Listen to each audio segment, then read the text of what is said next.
మోకాల నొప్పులకు ఎటువంటి సర్జరీ లేకుండా ఎపియాన్ పెయిన్ క్లినిక్ అందిస్తున్న అత్యాధునిక చికిత్స. నమస్తే, నేను మీ జాహ్నవి. మనతో ఉన్నారు మన వనజ రామిశెట్టి అక్క. మాట్లాడదాం. నమస్తే వనజక్క. నమస్తే జాహ్నవి. వనజక్క, హెయిర్ మెయింటైన్ చేయడంలో భాగంగా గ్రే హెయిర్ వచ్చేసాక హెయిర్ డై వాడుతూ ఉంటాం కదా. అయితే హెయిర్ డై వాడినప్పుడు కూడా చాలా సందర్భాల్లో సైడ్ ఎఫెక్ట్స్ ఎక్కువగానే కనిపిస్తూ ఉంటాయి. నిజంగా సైడ్ ఎఫెక్ట్స్ ఉంటాయా? అవి రాకుండా ఎలాంటి జాగ్రత్తలు తీసుకోవాలంటే? హెయిర్ డైస్ వాడినప్పుడు డెఫినెట్గా అది హార్ష్ కెమికల్ కాబట్టి మనకి హెయిర్ డ్యామేజ్ ఎంతో కొంత ఉంటుంది. ఎంతో కొంత కాదు, చాలా డ్యామేజే ఉంటుంది అనమాట. అయితే ఒకప్పుడు చాలా మందికి చూస్తే 45-50 వచ్చినా ఇంకా గ్రే అవ్వకుండా ఉంటారు చాలా మందికి. నాకే అట్లా చాలా మంది ఉన్నారు గ్రే హెయిర్ రాని వాళ్ళు. రాకుండా కూడా ఉండొచ్చా? ఈ రోజుల్లో అయితే తొందరగా వస్తుంది. ఈ రోజుల్లో తొందరగా వస్తుంది. డిలేడ్ గ్రేయింగ్ ఉంటుంది చాలా మందికి. అంటే నాకు తెలిసిన వాళ్ళలో చాలా మంది ఉన్నారు. సో డిలేడ్ గ్రేయింగ్ అనమాట. అంటే అక్కడక్కడ 1-2 తప్పిస్తే పెద్ద మరీ ముగ్గుబుట్టలాగా జుట్టు అయిపోయేది లేదు. కానీ ఇప్పుడు కాలంలో చూస్తే ఏంటంటే తొందరగా హెయిర్ డైస్ వాడాల్సిన సిచ్యువేషన్ వస్తుంది. 25 ఇయర్స్ మాక్సిమం 30 ఇయర్స్ రాగానే మనకి గ్రేయింగ్ వచ్చేస్తూ ఉంటుంది. ఆ గ్రేయింగ్ వచ్చినప్పుడు ఏంటంటే కెమికల్ యూజ్ చేసినప్పుడు చాలా సార్లు మనం చూసినట్టయితే చాలా మంది పిగ్మెంటేషన్ అనేసి అనేస్తూ ఉంటారు. మనం చాలా పిగ్మెంటేషన్ రిలేటెడ్ టాపిక్స్ చాలా చేసాం. పిగ్మెంటేషన్ ఇంట్లోనే ఎట్లా తగ్గించుకోవచ్చు. అయితే పిగ్మెంటేషన్ గురించి మరి మనం సపరేట్గా ఇంకొక ఇది మాట్లాడుకుందాము. అయితే నార్మల్గా ఏంటంటే ఈ హెయిర్ డైస్ వాడినప్పుడు చాలా మందికి ఈ భాగంలో ఈ సైడ్స్ ఉంటాయి కదా, ఇట్లా బ్లాక్ గా అయిపోతూ ఉంటది. చూసారా, ఇది బ్లాక్, ఫోర్ హెడ్ నల్లగా అయిపోతుంటది. ఎస్పెషల్లీ ఇక్కడ దాకా, అంటే ఈ ఫోర్ హెడ్ నుంచి ఈ 2 భాగాలు ఏవైతే 2 చీక్స్ ఇవైతే ఉంటాయో ఇక్కడ చాలా బ్లాక్ కంటే ఒకలాంటి చాలా ఎక్కువ బ్లాక్నెస్, బ్రౌన్ స్పాట్స్ లాగా వచ్చేసి బ్లాక్ గా అయిపోతూ ఉంటది. అట్లా అయిపోయినప్పుడు దీన్ని ఎల్పిపి అంటారు అనమాట. లికెన్ ప్లానస్ పిగ్మెంట్ అని అంటారు దీన్ని. అయితే ఎందుకు వస్తుంది ఇది అంటే ఇది హెయిర్ డైలో ఉండే కెమికల్ వల్ల ఇలాంటి ప్రాబ్లమ్ మనకి వస్తుంది. అట్లా అది ఆ పిగ్మెంటేషనే రావడం, అది వచ్చినప్పుడు ఏంటంటే అది క్యూర్ చేయడం కూడా చాలా ఇబ్బంది. స్టార్టింగ్ లోనే అర్థమైపోతుంటుందా మనకి? ఎందుకంటే ప్రతిసారి చూడు, అది ఎంత ఆర్గానిక్ అయినా ఎంత న్యాచురల్ వాడినా ఫస్ట్ ప్యాచ్ టెస్ట్ అవసరం చాలా. అంటే ఇక్కడ ఇలాంటి భాగంలో మనం ప్యాచ్ పెట్టుకుని అంటే మన స్కిన్ కి సూట్ అవుతుందో లేదు, మనకి సూట్ అవుతుందో లేదు చెవు వెనకాల పెడతారు. నార్మల్ గా ప్యాచ్ టెస్ట్ ఎక్కడ అంటే ఇట్లా ఎల్బోస్ దగ్గర. ఈ హెయిర్ డైస్ అలాంటివి అయితే ఇక్కడ ఈ పార్ట్ లో కాస్త అట్లా ఇచ్చేసి కడిగేసిన తర్వాత ఒక 48 అవర్స్ మనకు తెలుస్తుంది అది ఇచ్చింగ్ అవుతుందా ఎట్లా ఉంది అనేసి.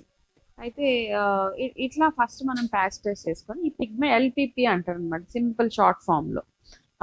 దాన్ని అట్లాంటి పిగ్మెంటేషన్ రావడానికి చాలా చాలా ఆస్కారాలు ఉన్నాయి. అయితే హెయిర్ డై వేసుకోవడం వల్ల హెయిర్ లాస్ కూడా అయ్యే అవకాశాలు ఉంటాయంటారా? చాలా ఎక్కువ హెయిర్ లాస్. మరి ఎందుకు వేసుకుంటున్నట్టు మనం? గ్రే హెయిర్ ఎవరు యాక్సెప్ట్ చేయలేము. అయితే ఏంటంటే హెయిర్ డైస్ లో కూడా కొన్ని మంచి ఉన్నాయి ప్రాపర్, అంటే అది వాడినా కానీ మనకి సైడ్ ఎఫెక్ట్స్ రాకుండా అందులో కాస్త కెమికల్స్ తక్కువగా వాడి ఇట్లాంటి హెయిర్ డైస్ కూడా ఉన్నాయి. కానీ కొంతమంది ఏంటంటే మనం చూస్తూ ఉంటాము, వాళ్ళ హెయిర్ చూసే ఫుల్ జెడ్ బ్లాక్ కనపడుతూ ఉంటది. నార్మల్ గా ఏ షాప్ లో పడితే ఆ షాప్ లో 10-12 రూపీస్కి అట్లా తీసేసుకొని వేసేసుకుంటుంటారు చూడు. అట్లాంటి హెయిర్ డైస్ లో చాలా ఎక్కువగా ప్రాబ్లమ్స్ వచ్చే అవకాశాలు ఉన్నాయి. అదేం చేస్తుంది, ఫస్ట్ మీ జుట్టుని విపరీతంగా రఫ్ గా తయారు చేసేస్తుంది.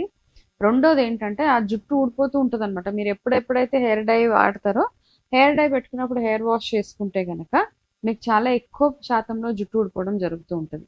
ఆ జుట్టు ఊడిపోయిన జుట్టు మళ్ళీ వస్తుందని అనుకోవడం అపోహ. ఇంకా ఒక్కసారి హెయిర్ డై వల్ల ఊడిన జుట్టు ఏదైతే ఉంటుందో అది ఊడడమే తప్పిస్తే మళ్ళీ పెరగడం అంటూ ఉండదు. అయితే నేను ఇవన్నీ ఇప్పుడు ఈ టాపిక్ లో ఎందుకు చెప్తున్నానంటే చాలా టాపిక్స్ లో పిగ్మెంటేషన్ కి సంబంధించిన హోమ్ రెమెడీస్ కానీ హెయిర్ గ్రోత్ కి సంబంధించిన హోమ్ రెమెడీస్ చాలా చేసాం. అయితే ఎన్ని చేసినా యాజ్ లాంగ్ యాజ్ మనం ఎప్పుడైతే కెమికల్స్ వాడనంత వరకు ఇవన్నీ వర్క్ చేస్తాయి. మీరు కెమికల్స్ వాడుతూ ఇవన్నీ తగ్గాలి అనుకుంటే కనుక చాలా కష్టంగా తగ్గుతుంది. అది చాలా రేర్ కేసెస్ లో మన హెల్తీ స్కిన్, హెల్తీ హెయిర్ ఉంటాయి తప్పిస్తే, అంటే ఇవన్నీ వాడినా, కెమికల్స్ వాడినా మన జుట్టు, మన స్కిన్ హెల్తీగా ఉండాలంటే ఓవరాల్ గా మీ హెల్త్ బాగుండాలి, మీ సెల్ సిస్టమ్ బాగుండాలి, మీ ఇమ్యూనిటీ బాగుండాలి. ఇంకా చాలా రకాలు ఉన్నాయి. మీ పర్సనల్ కేర్ చాలా బాగా తీసుకుని ఉండాలి.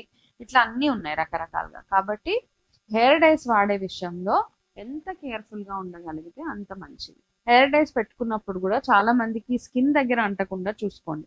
అయితే నేను ఒక చిన్న టెక్నిక్ చెప్తాను, చిట్కా లాగా. చిట్కా. అది మా ఇంట్లో కూడా ఉన్నారు హెయిర్ డైస్ వాడే మా అక్క రిలేటివ్స్, అందరినీ చూస్తూ ఉంటాం. అయితే ఏంటంటే హెయిర్ డై పెట్టుకునేటప్పుడు గబగబా పెట్టేసుకుంటూ ఉంటాము. ఆ హెయిర్ డై పెట్టుకునేటప్పుడు కూడా కాస్త పద్ధతిగా ప్రాపర్గా పెట్టుకోండి. అయితే హెయిర్ డై పెట్టుకోవడానికంటే ముందు అయితే ఇక్కడ ప్రతి ఒక్క ఆయిల్ కానివ్వండి, ఫుడ్ ఐటమ్ కానివ్వండి, కెమికల్ పౌడర్, మేకప్ ఏదైనా కానివ్వండి కొంతమందికి పడదు. మనం అది యాక్సెప్ట్ చేయాల్సిందే. పడదు అన్నమాట. ఓకే, మన ఇంతకు ముందు ఎవరో యాపిల్ సైడర్ వెనిగర్ మన వీడియో చూసి ఆవిడ యాపిల్ సైడర్ వెనిగర్ తాగాక పళ్ళల్లో ఏదో ప్రాబ్లం వచ్చింది అన్నారు, కాబట్టి మీకు అది పడదు. సో కొంతమందికి పడదు. ఎవరికైతే పడతాయో వాళ్ళు ఇప్పుడు నేను చెప్పేది అంటే సింపుల్ గా ఆలివ్ ఆయిల్ మీరు డై పెట్టుకునే ముందు మీకు ఎక్కడెక్కడైతే డై స్కిన్ ఎక్స్పోజర్ ఎక్కడైతే ఉంటుందో హెయిర్ డై పెట్టుకునేటప్పుడు ఏమవుతుంది, డెఫినెట్ గా హెయిర్ కే కాకుండా ఫోర్ హెడ్ మీద మనకి డై కనబడుతుంది.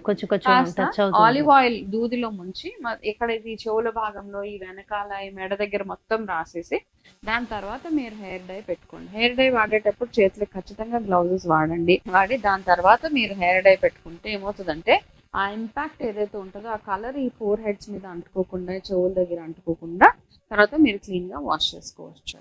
ఓకే, అండ్ గ్లౌజెస్ కూడా ఖచ్చితంగా వాడండి. బికాస్ హెయిర్ డై స్కిన్ కంటినప్పుడు ఎక్కువగా పిగ్మెంటేషన్ వచ్చే ఛాన్సెస్ ఉన్నాయి కాబట్టి చేతుల మీద నలుపు ఎలాగో తగ్గదు.